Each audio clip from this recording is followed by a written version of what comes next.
रंजना कभी ब्रश नहीं करती थी। उसे कितनी बार उसके माँ बाप ने डांटा, लेकिन उसका कोई असर उस पर होता ही नहीं था, जिस कारण से उसके दांत पीले पीले हो जाते हैं। शादी के बाद अरे बहू, वैसे तो तुझ में कोई कमी नहीं है, पर तेरे दांत दांत इतने पीले कैसे हैं बेटा? कैसे मतलब? कोई सर्जरी थोड़ी ना कराइए। वो तो क्या नाम, मैं ब्रश नहीं करती थी तो पीले हो गए। अब क्या करूं? आप कहे तो लाल करवा लूं या फिर काले? यार ये क्या है, क्यों माँ से लड़ रही हो? लड़ रही हूँ? अरे मैं लड़ रही हूँ या ये बोल रही है कि दांत पीले हैं, पीले? अरे तपस्या थोड़ी ना की है इन्हें पीले करने के लिए। बकायदा ब्रश नहीं किया है 20 साल तक, तब जाकर। छी, कैसी बात कर रही हो? ये उस वक्त तो पीले नहीं थे जब हम लोग तुम्हें देखने आए थे। अरे तब साफ करवा लिया होगा डेंटिस्ट के पास जाकर। अब देखो कैसे पीले पीले लग रहे हैं। रंजना सास की तरफ गुस्से से देखती है। फिर शुरू हो गई पीले पीले पीले। अरे पीले तो तब भी थे जब मेरे हाथ का रसगुल्ला उड़ा उड़ा कर खा रही थी और बोल रही थी, लड़की नहीं गुणों का खजाना दे रहे भाई साहब आप।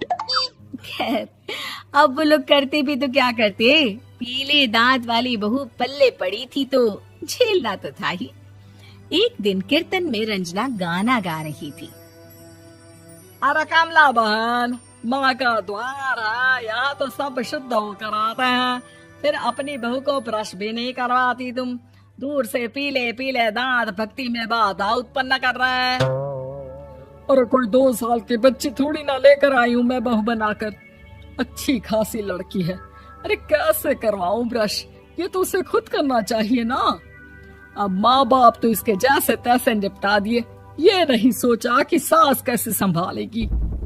सास बहू को लेकर घर आ जाती है, लेकिन सोच लेती है कि अब इसे लेकर कहीं नहीं जाएगी। अगले रोज बहू कहती है, अरे क्या हो गया, मंदिर नहीं जाना क्या? कीर्तन का वक्त हो रहा है। मेरी मधुर वाणी से कान्हा जी जागते हैं और सोते हैं। आप तो जानती है ना उनकी भक्ति में कितना मन लगता है मेरा। वो क्या है ना, तबीयत ठीक नहीं लग रही है मेरी, आराम करूंगी मैं। तबीयत ठीक नहीं लग रही? अभी तो मिथुन के गाने पर नाच रही थी आप, और अब बोल रही है कि तबीयत ठीक नहीं लग रही। अरे भक्ति में मन लगा लो सासू माँ, ऊपर जाना है, क्या मुंह दिखाओगी आप? हाँ? सास को बहू की बात पर गुस्सा आ जाता है। मैं क्या मुंह दिखाऊंगी, इसकी चिंता तो ना कर, समझी?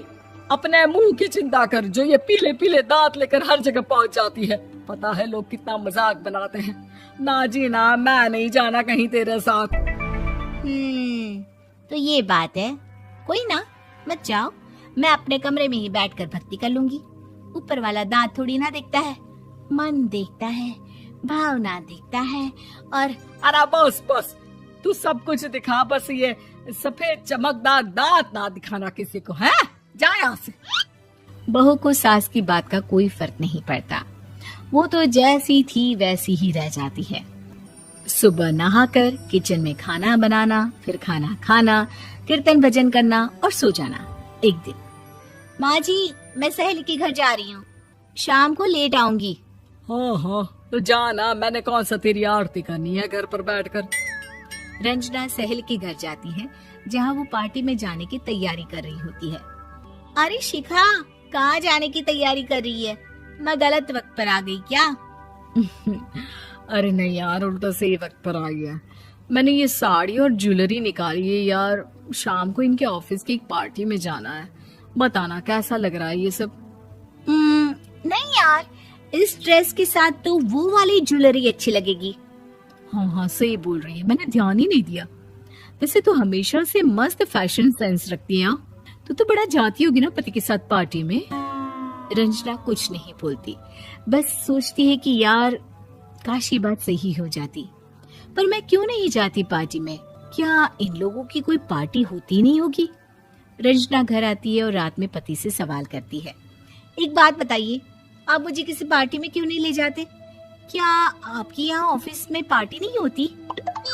पति बेचारा क्या कहता कि दांत पीले हैं तुम्हारे इसलिए।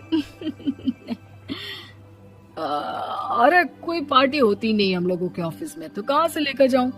और मार्केट, मॉल, कहीं वीकेंड घूमना, कहीं तो। अरे यार, सारे हफ्ते में एक छुट्टी मिलती है, तो सोचता हूँ कि आराम ही कर लूं। क्यों? रंजना मन मार के रह जाती है। पहले कभी सास के साथ मंदिर जाया करती थी, लेकिन वो भी सास ने ले जाना बंद कर दिया। घर बैठी बैठी रंजना बोर हो जाती है। तभी उसे आइडिया आता है और वो मायके जाने का सोचती है। सासू माँ, 2 दिनों के लिए मम्मी के घर जा रही हूँ। अच्छा ठीक है, आराम से जा। और हाँ, माँ से कुछ अच्छी आदत सीख कर आना कि कैसे शरीर के हर भाग की तरह दांतों की सफाई भी जरूरी होती है, समझी?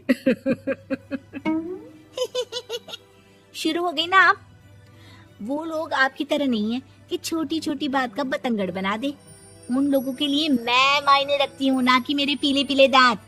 रंजना माँ को बिना बताए उन लोगों को सरप्राइज देती है, लेकिन जैसे ही वो दरवाजे पर पहुंचती है, अंदर देखती है कि घर वाले कहीं जा रहे होते हैं। अब माँ, काश रंजना दीदी के दांतों वाली प्रॉब्लम नहीं होती, तो वो भी हम लोगों के साथ चलती ना बुआ जी की बेटी की शादी में। हाँ बेटा, लेकिन अब उसे कौन समझाए कि उसको उसके पीले दांत नहीं दिखते, लेकिन उसके आसपास के लोगों को कितना एम्बैरेसिंग फील कराते हैं।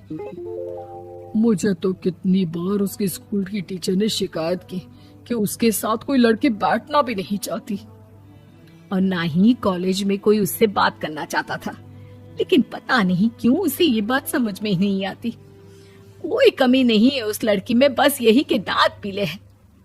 वो तो भला हो जीजा जी और उनकी माँ का, जो दीदी को जैसी है वैसे ही रखा हुआ है। रंजना को अपने घर वालों की बात सुनकर बहुत दुख होता है। वो सोचती है कि वो क्या करे, लेकिन फिर वो सीधा डेंटिस्ट के पास जाती है, अपने दांत चमकाती है और कसम खाती है कि वो रोज ब्रश करेगी। अरे क्या हो गया? तुम तो 2 दिनों के लिए गई थी ना, पर कोई ना, अच्छा है, चलो आ गई तो।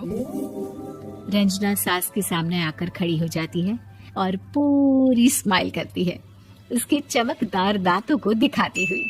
हैं? चले मंदिर? माँ, मुझे माफ कर दीजिए, मैंने आप लोगों को बहुत एम्बैरेसिंग फील करवाया।